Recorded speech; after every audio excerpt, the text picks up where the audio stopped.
Angel, जबान संभाल के बात कर। ये तो राइनो है मोल्डन है, ये बात लाते कानून सारे समझिए।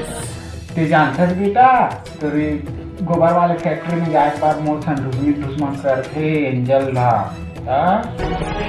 नहीं सासू माँ, मैं तो सपोर्ट ना करती थे, तो नहीं दिखी मोर। एंजल बहू एको तिया तो मैं तो सन मया करूँगा ना ना।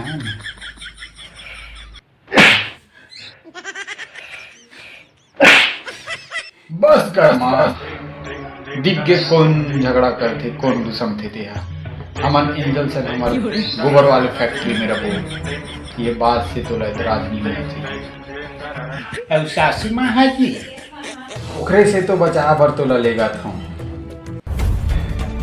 ऐसे होते जब अपन बेटा के बिहाव कर देवे ना, ताने टोकरी ओकर डोगरी से ना चूल्हा चाटक चाटक जाके।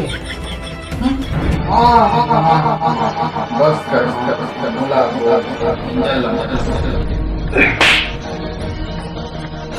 भागो रे सरहा बाही कूद के हो, दोबारा शकल मत दिखाऊंगा अपन।